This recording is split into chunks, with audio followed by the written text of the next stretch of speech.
Hello friends, good evening to all of you and welcome back to again my YouTube channel Math Scholar। Friends, आज के इस video में हम लोग discuss करने वाले हैं सेट्स और यह सेट्स का पार्ट 2 वीडियो है। इससे पहले मैंने पार्ट 1 वीडियो ऑलरेडी अपलोड कर दिया है, उसका प्लेलिस्ट आपको मिल जाएगा, चैनल पे विजिट कीजिएगा।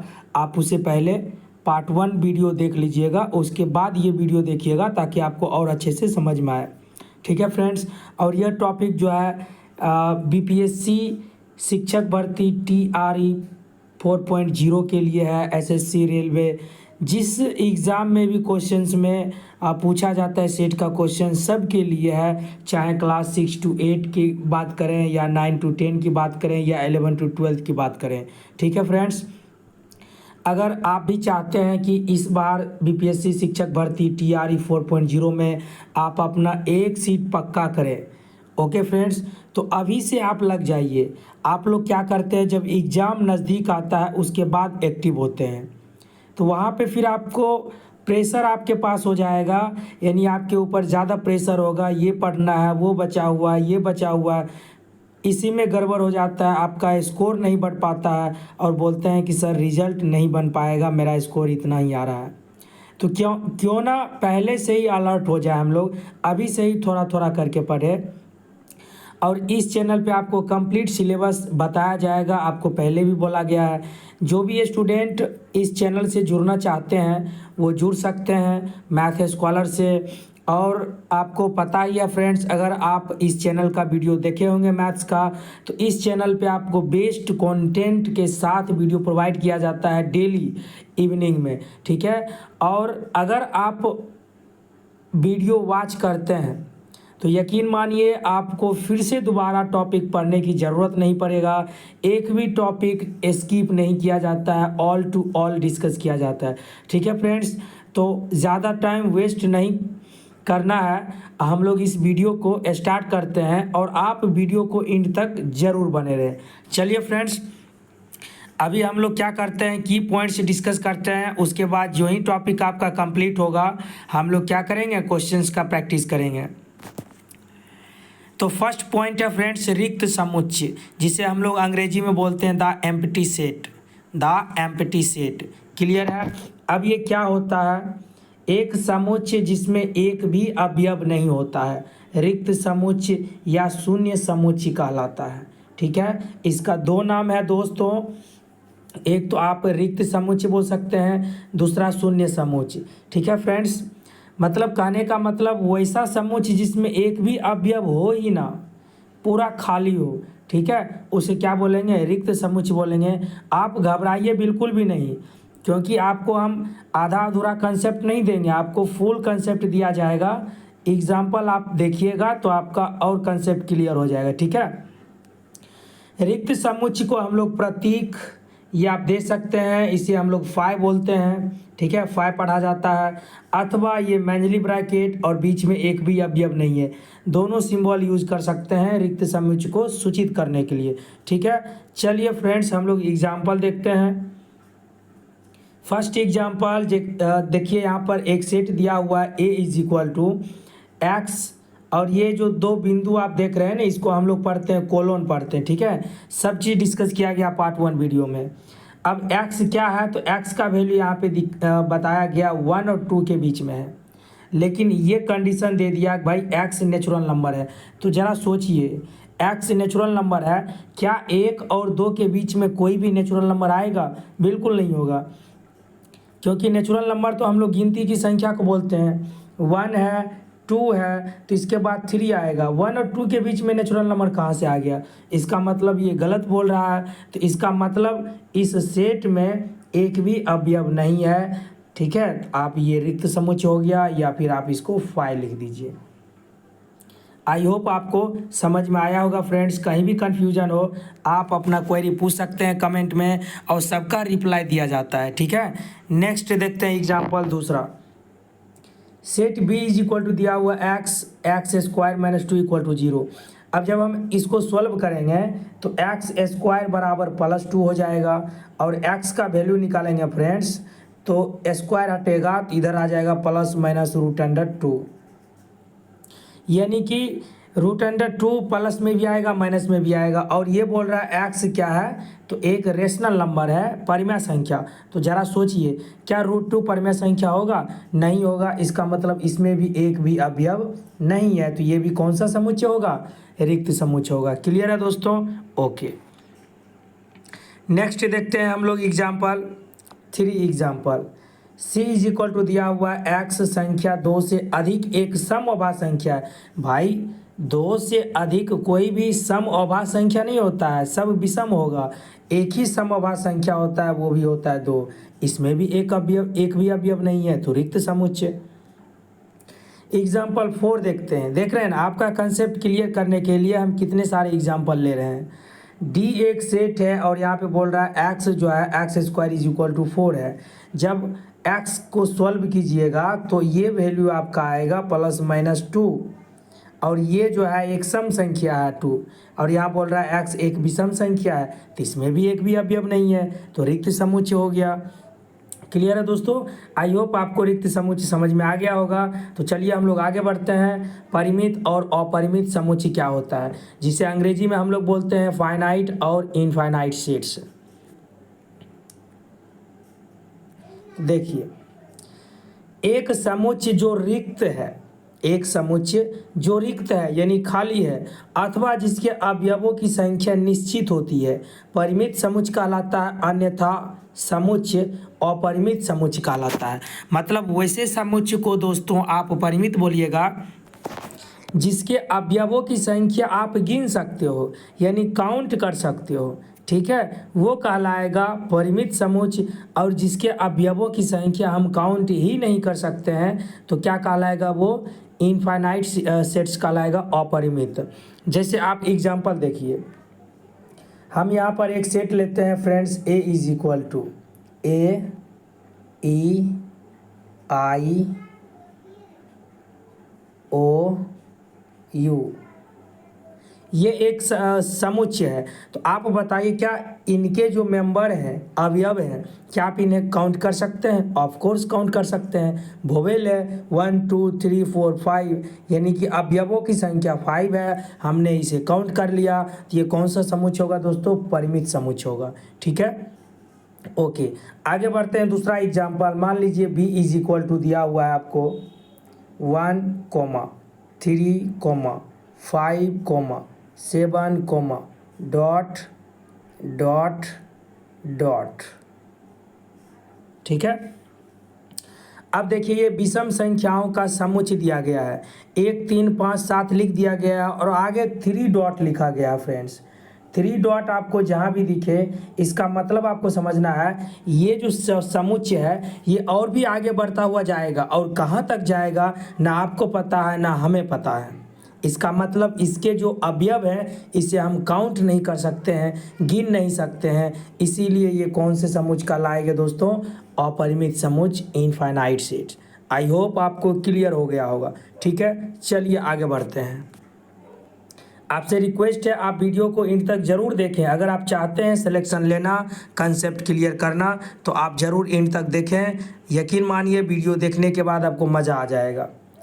नेक्स्ट, अब देखिए हम लोग इसका एग्जाम्पल देख लेते हैं। आपको पहले भी एग्जाम्पल बता दिए 2 एग्जाम्पल, अब इसका भी एग्जाम्पल देख लीजिए। यदि W सप्ताह के दिनों का समुच्चय है, तो W एक परिमित समुच्चय होगा, क्योंकि सप्ताह के जो दिन होते हैं दोस्तों, उसे हम काउंट कर सकते हैं। Sunday, Monday, Tuesday, Wednesday, Thursday, Friday, Saturday. ठीक है, 7 दिन होते हैं, उसे हम काउंट कर सकते हैं, तो परिमित समुच्चय। S समीकरण x² - 16 = 0 के हलों का समुच्चय है।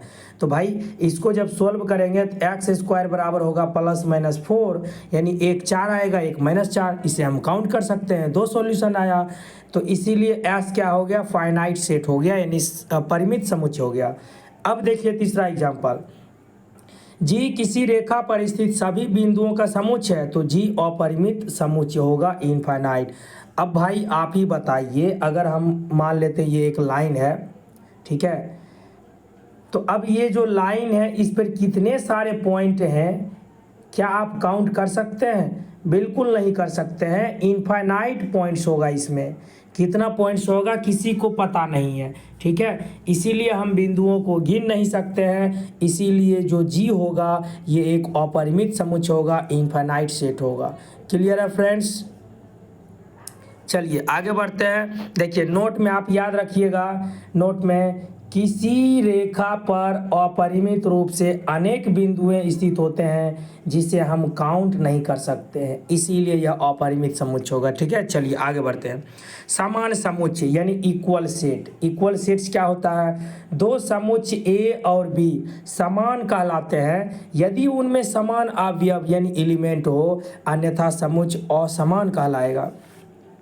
दो समुच्चय है दोस्तों, ए में जितना अवयव होगा, मान लीजिए ए में 4 अवयव है तो बी में भी 4 ही अवयव होना चाहिए, तभी हम उसे क्या बोलेंगे? समान समुच्चय बोलेंगे, अदरवाइज नहीं बोल सकते समान समुच्चय।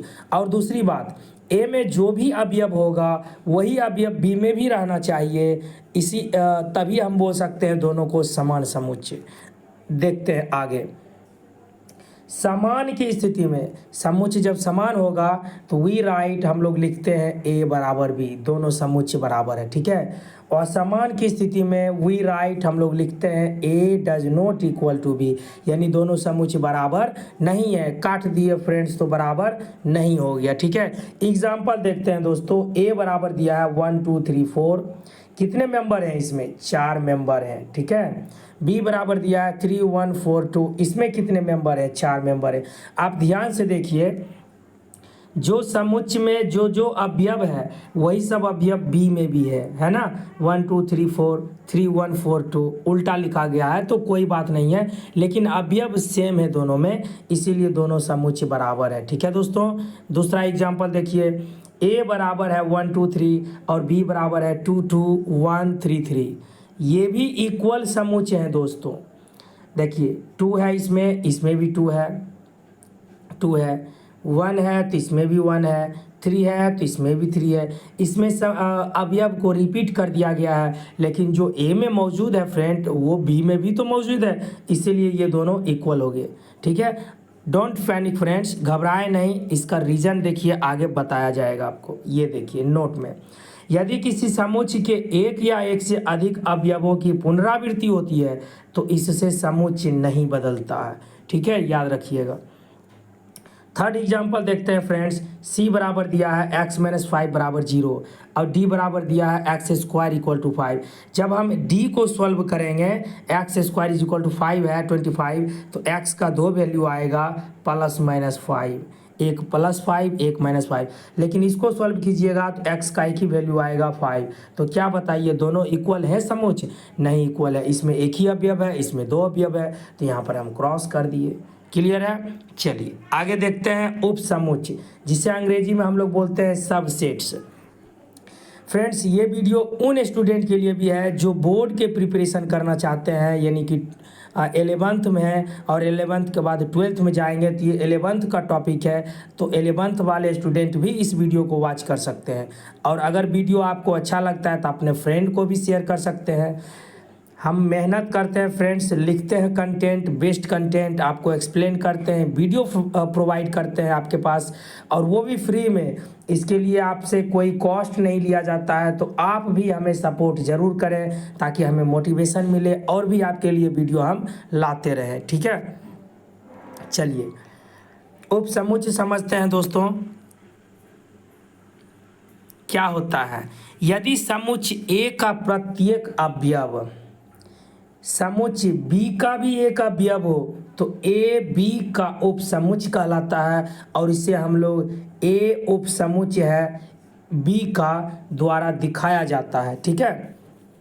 कहने का मतलब ए का प्रत्येक अवयव, ए में समुच्चय ए में जो भी अवयव होगा और वही सब अवयव अगर बी में भी है तो हम क्या बोलेंगे, ए को बी का उप समुच्चय बोलेंगे। देखिए ए को बी का उप समुच्चय बोलेंगे और इसे हम लोग इस सिंबल से लिखते हैं उल्टा यू, ठीक है।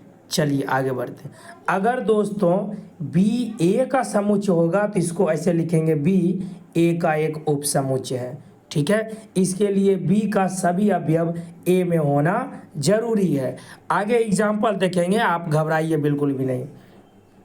इन अदर वर्ड्स, दूसरे शब्दों में हम कह सकते हैं यदि ए बी का एक उपसमुच्चय है, इन सिंबॉलिक फॉर्म में लिखा गया है, तो इसके लिए ज़रूरी है भाई साहब ए जो है ए में भी होगा, यानी अवयव ए में भी होगा, और साथ ही साथ अवयव ए बी में भी होगा, तभी हम ए बी का उपसमुच्चय होगा। ठीक है, यदि ए बी का एक उपसमुच्चय है, यदि ए बी का एक उपसमुच्चय नहीं है तो हम लिखते हैं ए बी का उपसमुच्चय नहीं है, ए बी का उपसमुच्चय नहीं है, इसको काट देंगे। देखिए ए बी का एक उपसमुच्चय है तो ऐसे लिखेंगे, ए बी का उपसमुच्चय नहीं है तो इसको काट दीजिएगा। क्लियर है दोस्तों? चलिए आगे बढ़ते हैं। नोट में देखिए पॉइंट क्या क्या लिखा गया है। यदि B का प्रत्येक अवयव A में भी है, अब देखिए उल्टा चल रहे हैं, अभी क्या आपको बताया गया, यदि A का प्रत्येक अवयव B में है तो A B का एक उपसमुच्चय है, लेकिन उल्टा चलते हैं भाई साहब, अगर B का भी टोटल अवयव A में भी होगा तो इसका मतलब B भी क्या होगा, A का एक उपसमुच्चय होगा, और हम लिखेंगे B A का उपसमुच्चय है। इस स्थिति में दोनों समुच्चय बराबर हो जाएंगे। इस स्थिति में A एवं B समान समुच्चय होगा, यानी A B का एक उपसमुच्चय है, B C A का उपसमुच्चय है, तो we can write A equal to B। Clear है? दोनों समान समुच्चय होगा तभी पॉसिबिलिटी बनेगा। अगला पॉइंट देखते हैं। प्रत्येक समुच्चय जो होता है स्वयं का एक उपसमुच्चय होता है। प्रत्येक समुच्चय स्वयं का क्या होता है, एक उपसमुच्चय होता है, यानी ए का एक उपसमुच्चय होता है। याद रहेगा। अगला पॉइंट, चूंकि रिक्त समुच्चय में कोई अवयव नहीं होता है, अतः रिक्त समुच्चय प्रत्येक समुच्चय का एक उपसमुच्चय कहलाएगा। एम्प्टी सेट में एक भी अवयव नहीं होता है, इसीलिए जो एम्प्टी सेट होगा, रिक्त समुच्चय या शून्य समुच्चय, दोस्तों जितना भी समुच्चय होगा प्रत्येक समुच्चय का एक उपसमुच्चय होगा। ठीक है, नेक्स्ट हम लोग देखते हैं एग्जाम्पल। परिमेय संख्याओं का समुच्चय वास्तविक संख्याओं का एक उपसमुच्चय होगा। बिल्कुल है दोस्तों, क्योंकि वास्तविक संख्या बोलते हैं परिमेय और अपरिमेय संख्याओं के मिलने से जो परिवार बनता है उसे हम वास्तविक संख्या बोलते हैं। इसका मतलब प्रत्येक परिमेय संख्या वास्तविक संख्या के अंतर्गत आता है, इसीलिए प्रत्येक परिमेय संख्या वास्तविक संख्या का एक उपसमुच्चय होगा, और सभी अपरिमेय संख्या भी वास्तविक संख्या के उपसमुच्चय होगा। और परिमेय संख्या को Q से लिखते हैं, वास्तविक संख्या को R से, तो यहाँ पर सिंबल आ गया। परिमेय संख्या वास्तविक संख्या का एक उपसमुच्चय होगा। ठीक है, दूसरा एग्जाम्पल देखिए। A बराबर दिया है 1 2 3 5, B बराबर दिया है X संख्या 6 से कम एक विषम प्राकृतिक संख्या है। तो 6 से कम विषम प्राकृतिक संख्या तो 1 होगा, 3 होगा, 5 होगा। आप देख रहे हैं ना, B में भी वो सारे अवयव है जो A में है। इसका मतलब दोनों समुच्चय जो है A B का एक उपसमुच्चय है और B A का एक उपसमुच्चय है। इस केस में दोनों समुच्चय क्या हो गए, इक्वल हो गए। थर्ड एग्जाम्पल देखते हैं दोस्तों। A बराबर है AEIOU, 5 अवयव है। B बराबर है ABCD। अब देखिए, जो अवयव A में है उसका एक भी अवयव B में नहीं है, और जो B में है उसका एक भी अवयव A में नहीं है। इसका मतलब दोस्तों ना ही A B का उपसमुच्चय होगा और ना ही B A का उपसमुच्चय होगा। क्लियर है? और कोई भी समुच्चय किसी भी समुच्चय का उपसमुच्चय तभी कहलाएगा जब उसके सभी मेंबर दूसरे समुच्चय में स्थित हो। नेक्स्ट पॉइंट देखते हैं दोस्तों। माना A तथा B दो समुच्चय हैं। यदि A B का एक उपसमुच्चय है तथा A बराबर नहीं है B, मतलब A B का तो उपसमुच्चय है लेकिन A और B बराबर नहीं है, तो A को B का उचित उपसमुच्चय कहते हैं। A जो है B का उचित उपसमुच्चय कहलाता है, और B को A का अधिसमुच्चय बोलते हैं। कब? जब A B का उपसमुच्चय होगा लेकिन दोनों समुच्चय बराबर नहीं होगा, तो A जो है B का उचित उपसमुच्चय कहलाएगा और B A का अधिसमुच्चय कहलाएगा। क्लियर है दोस्तों? जैसे देखिए, A बराबर 1 2 3 और B बराबर 1 2 3 4। ए जो है, ए का जो भी मेंबर है देखिए बी में मौजूद है, तो इसका मतलब ए बी का एक उपसमुच्चय है। लेकिन क्या ए बराबर बी है? नहीं है भाई साहब। ए में 3 मेंबर है, बी में 4 मेंबर है। इसका मतलब ए बी का उचित उपसमुच्चय है, लेकिन बी ए का अधिसमुच्चय कहलाएगा। क्लियर है दोस्तों? आई होप आपको समझ में आया होगा। Last but not the least, यहाँ तक देखे हैं तो लास्ट पॉइंट देख लीजिए। यदि समुच्चय ए में केवल एक अवयव हो तो हम उसे एकल समुच्चय कहेंगे। जैसे ए बराबर एक ही समुच्चय है, इसमें एक ही अवयव है, तो यह एक एकल समुच्चय कहलाएगा। ठीक है फ्रेंड्स, आई होप आपको आज का क्लास पसंद आया होगा, समझ में आया होगा दोस्तों। ये मेरा मोबाइल नंबर है दोस्तों, 9955691532। जो भी क्लास में लेक्चर प्रोवाइड किया गया है, टॉपिक समझाया गया है, अगर वह टॉपिक आपको समझ में नहीं आया है, कोई भी क्वेरी हो तो आप इस नंबर पर एसएमएस कर सकते हैं। आपके क्वेरी का रिप्लाई दिया जाएगा दोस्तों। ठीक है, यदि आपको यह वीडियो पसंद आया होगा तो ज़रूर एक लाइक तो बनता है फ्रेंड्स। आपके लिए इतना मेहनत करते हैं, फ्री वीडियो प्रोवाइड करते हैं। आप जो है पैसा दे करके भी आपको ऐसा कंटेंट नहीं मिलेगा, हम आपको गारंटी देते हैं। आप विजिट कर लीजिए, बहुत सारे चैनल पे आप ढूंढिए, ऐसा कंटेंट आपको नहीं मिलेगा जबकि वहाँ पे पैसा आपको लिया जाता है। तो आपका भी फ़र्ज़ बनता है सपोर्ट करें फ्रेंड्स। तो चलिए फ्रेंड्स, आज की क्लास में इतना ही, मिलते हैं नेक्स्ट वीडियो में। हाँ, एक और इन्फॉर्मेशन फ्रेंड्स, इस वीडियो में जो भी लेक्चर प्रोवाइड किया जाता है वीडियो के माध्यम से, उसका पीडीएफ शेयर किया जाता है टेलीग्राम ग्रुप में, और मेरा एक व्हाट्सएप ग्रुप भी बना हुआ है आप लोगों का। उन दोनों को आप ज्वाइन कर लीजिए। जैसे अगर आप क्वेश्चन प्रैक्टिस करते हैं, कोई क्वेश्चन आपसे सॉल्व नहीं हुआ तो आप उसका इमेज खींच करके उस ग्रुप में शेयर करें। आपको स्टूडेंट सॉल्व करके उस ग्रुप में इमेज भेज देगा, या फिर हम भी सॉल्व करके उसमें इमेज डाल देते हैं। ठीक है, तो आप अपना कंसेप्ट बूस्ट करें फ्रेंड्स, इंटेलिजेंट बने और अपना जॉब लें। तो चलिए फ्रेंड्स, मिलते हैं नेक्स्ट वीडियो में। So thank you very much and thank you for watching video.